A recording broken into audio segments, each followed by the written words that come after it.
This hashtag PVT episode is brought to you by Dr. T's Primary Care for Men and Women. Go to drtees.com for information on how you can boost the quality in your life. Also brought to you by Top Floor Cars Classic Car Dealership, 301 South Market Street in Brenham. Buy, sell, or trade. Contact Tony or Carlos at 979-337-1006 or go to topfloorcars.com.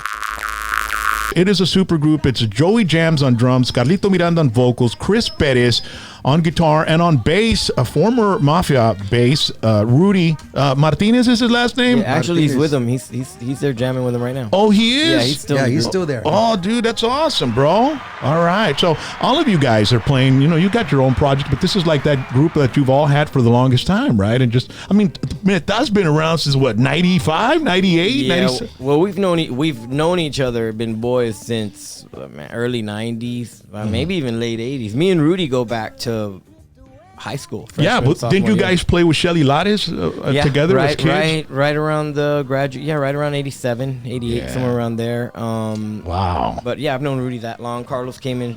We met up shortly after that, became good friends, and then Joey came along with him. It was like a package deal. Yeah, no, man, it's a super. The first time I saw Joey was with Carlito at Freeman Coliseum opening up for Selena, and Joey was about 12 years old, dude. And I was like, what? He was 11. He was 11, dude, and he was playing like Neil Peart, dude. I was like, thinking of that time it was great opening up for La Mafia for sure. Yeah, all over Florida. Well, that's pretty crazy. Now, when you first started the band, your band. How old were you, dude? No, that band right there. Oh man, in my early 20s for sure. Yeah. And that's when I first got signed by Sony. Yeah. And what instigated you to begin the band? Had you been playing? Because I know your dad, Carlos Miranda, of course, bro. He's one of the legendary, iconic Tejano figures of the industry who passed away a while. That's been a while since he passed away, ¿verdad? 8 years. 8 years, man. But definitely left his mark in the industry. Now, did him being what he was doing, did that influence you to do what you wanted to do or go into the music business as well, or what? Yeah, well, as a kid, my mom would do the door, and as he would play all over the places and stuff. But as I grew up, then she could no longer be on the road anymore. But I didn't know who, to me, he was just my dad, but, he had this name. So when I would go to all the functionings back in San Antonio when the Tejano industry was pretty big at that time, and they had all these festivities right before the Tejano Music Awards, I would go and meet all the people that were in there and stuff. And, I'd always hear, "You're the son of Carlos Miranda," and I'd be like, yeah. And that's kind of like how it started. Put on your headphones, man. I can hear it. Oh, y'all, can you hear it? Yeah, junta tus garras y lárgate de aquí. Yeah, that's one of my favorite.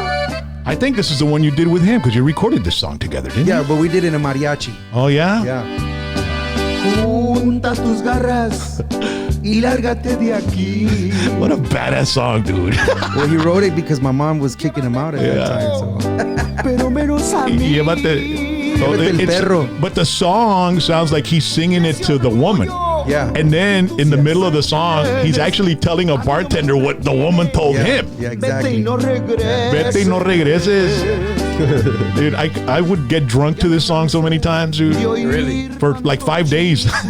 Dude, I know the effect with that voice. I know. I got to go into the studio with him and actually record him when they redid it. I'm the one that tracked the vocals on that in the studio. Wow. And I told him when his dad left, I'm like, damn, he made me want to have booze and the party. Yeah.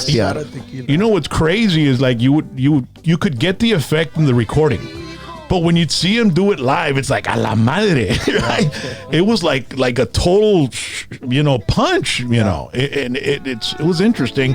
Some of the stronger voices in the industry. It's powerful. Yeah, no, I learned to know that after so many people had shared their experiences with him, or got to see him live, and things like that. So one thing that I would hear is how strong his voice was.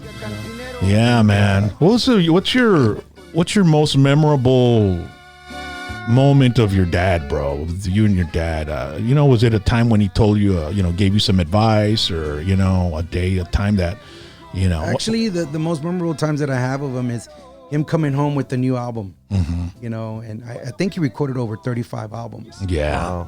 So getting to hear the stories of Mexico coming to the Estados Unidos and to be able to make a name for himself and conquer a lot of things, because I'm sure the hurdles were very big in that era before coming over here. Yeah, man. There were no luxuries back then, bro. No, you didn't so have he cell really- phones. he You really didn't have earned- buses. He really went for it, you know. And after he had passed, they had given him an award, and I forgot the name of the award. But when I went there to get the award in his name, some of the people there remembered where it all started, and he was a janitor, and it was the place was called El Ranchito in Somerset, Texas, in San Antonio. Yeah, and he had come from Saltillo, Mexico. yeah. Yeah.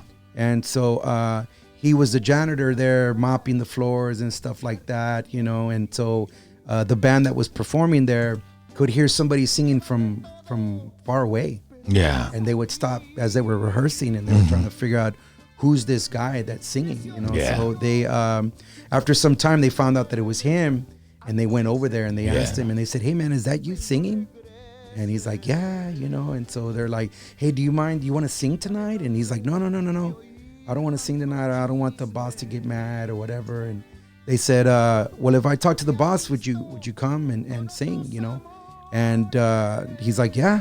So the guy went and talked to the manager of the place and asked him, and that, as he said in his word, he goes, "After that night, a star was born." Wow, dude, that's crazy. I'm getting chills, man, just thinking about that, being there when that happened, man. Can you believe it? So why is it that your most memorable moment was when he came in with a new album? What new album was it, or why that? Because it was the album cover, you know what I mean? And he was on it. Yeah, he was on it. Like Dad's on an album. And I would take it to, when you would go to school, the show and tell.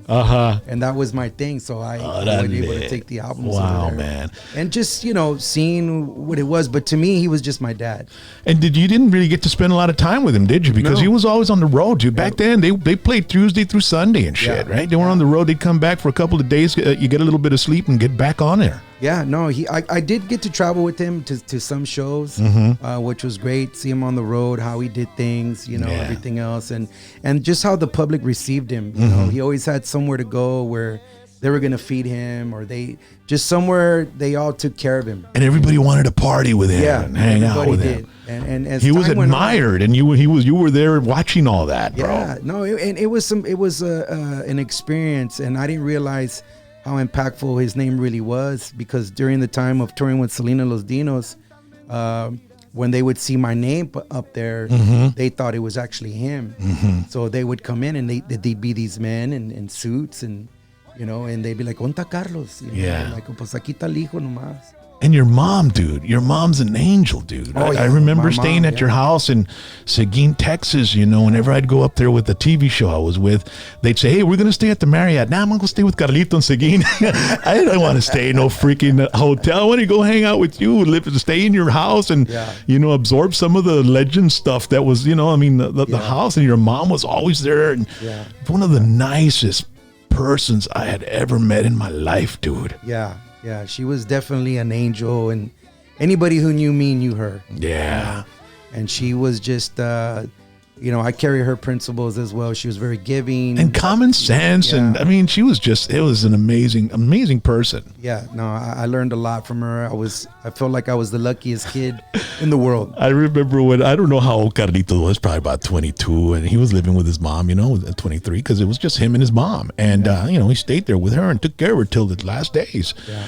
And I remember I'll never forget, I went to your house, we were hanging out, and then we were just, it was the next day, we were like in your bedroom, and you had a bed, and you were playing those old football Game Boys that have the little dash that would go like this, and and I was like, "Dude, I'll buy it off of you." No way. No, my mom found it at a flea market or something like that, and he was playing. I wanted it because it reminded me of junior high, and this was like 95, dude, and junior high was in 81. That's when those things were coming. I still have it. You still have it, dude? I still have it. Wow, bro.